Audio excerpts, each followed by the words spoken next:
All right, today we're diving into the work of a thinker who's, well, he's a bit of a mind bender. We're talking about Jean Baudrillard, and his whole argument was that reality, as we know it, is basically disappearing. We're going to be digging into his major work, Symbolic, Exchange and Death, which, I promise you, is one of those books that once it clicks, you'll never quite see the world the same way again. But first, let me just ask you this. The world you interact with every single day, the news you scroll through, the brands you see everywhere, the person you are online, is any of that actually real? This is the exact question Baudrillard throws at us, and he argues that in our hyper-modern, media-soaked world, the answer is not so simple. So, to get to the core of his pretty wild argument, here's our roadmap. First, we'll look at this idea of a world made of signs. Then we'll trace the journey from what was once real into total simulation. We'll see what happens when meaning just evaporates. After that, we'll explore this incredible alternative he called symbolic exchange. And finally, we'll look at the one thing that truly challenges the system: death itself. Okay, let's start with where we are right now. For Baudrillard, our world isn't really made up of things anymore. It's made up of signs. Just think about it for a second. Logos, advertisements, TV shows, social media trends. These aren't just objects. They're powerful symbols that are constantly shaping what we desire, what we value, and who we think we should be. Now, this is where it starts to get really wild. Baudrillard said our relationship with all these signs hasn't stayed the same. It's changed dramatically over history. He argues we've taken a kind of one-way trip, moving away from reality and straight into something he calls simulation. To really get this, we need one key piece of vocabulary: simulacra. A simulacrum isn't just a copy. It's a copy with a broken connection to whatever it was supposed to be copying. It could be a copy of something that never even existed, or it's a copy that's become way more real and important than the original thing ever was. Baudrillard actually mapped this whole journey out in what he called the 3 orders of simulacra. So in the first order, the counterfeit, a sign was a pretty clear reflection of a basic reality. Think of a painting of a king. It represents a real person. Then in the second order, production, things get trickier. With mass production, signs could start to mask or even distort reality. Think advertising creating a desire for something you never knew you needed. But in the third order, simulation, where we are now, the signs completely break away from reality. They don't point to anything real anymore. They just point to other signs, creating this massive self-referencing system that has totally replaced the real world. And this leads us to his most famous concept, hyperreality.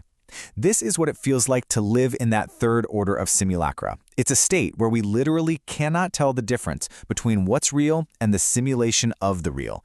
The map hasn't just become more important than the territory, the map is all that's left. And this quote shows just how far this goes. For Baudrillard, even our own physical bodies aren't immune. He calls the body a mass grave of signs. It's become a canvas for fashion trends, for fitness ideals, for cosmetic surgery. All of it driven by the codes of consumption, not by anything natural or authentic. Our bodies have become just another sign in the system. Let's make this really concrete. Disneyland is his classic example. It's presented as this total fantasy, which, paradoxically, makes the rest of America outside its walls seem real in comparison. But it's all part of the same simulation.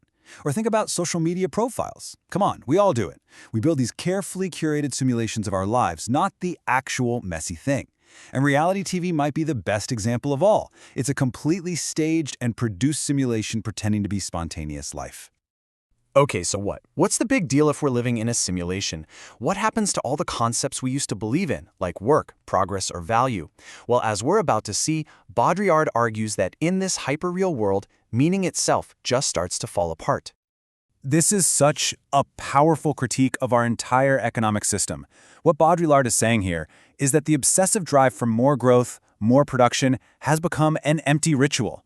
We don't really believe in it as progress anymore. We just perform the act of producing and consuming because it's what the system demands.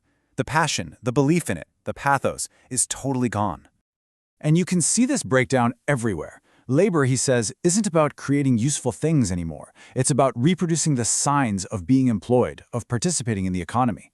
And fashion, it's not about keeping us warm or expressing ourselves. It's just this frantic, endless circulation of signs where one trend immediately replaces another with no connection to actual need or meaning. Now, this all sounds pretty bleak, I know. But Baudrillard doesn't just leave us lost in this hyperreal maze. He actually points to an alternative. A forgotten logic that our entire system is built to suppress, but which might just hold the key to breaking free. and he calls it symbolic exchange. So what on earth is symbolic exchange? Well, he took the idea from studies of pre-modern societies which operated on a completely different set of rules. It's a system that isn't about gaining more and more stuff, it's about creating and maintaining social bonds through constant cycles of giving, receiving, and repaying. You know, like a ritual gift exchange. The whole point isn't the object being given, it's the social obligation and the relationship it creates. It's a connection that you just can't put a price on. This chart really lays out the difference perfectly. On one hand, you have our system, capitalist logic. It's a straight line.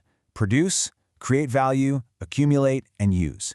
But symbolic logic is a circle. It's about exchange, ritual, reciprocity, and even sacrifice. It's a totally different way of seeing the world, and our system literally can't process it because it rejects the whole idea of final measurable value.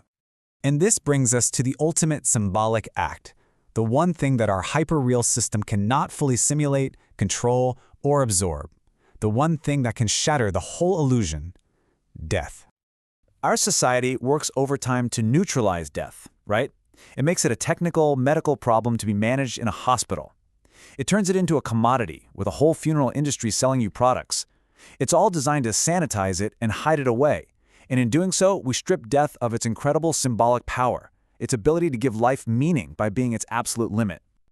But for Baudrillard, death is the ultimate act of symbolic exchange. It is the one, final, irreversible gift that can't be bought, sold, or accumulated.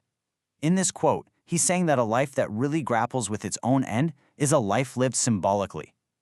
Death is the one brutal reality that can just tear a hole in the sterile, perfect loop of our simulation. And so that's what we're left with, this giant lingering question. If we're swimming in a sea of simulacra, of endless copies that have no original, what could possibly make a life authentic? Baudrillard doesn't really give us an easy checklist, but what he does is give us the glasses to see the simulation we're in. And maybe, just maybe, recognizing the simulation is the first crucial step toward finding something real.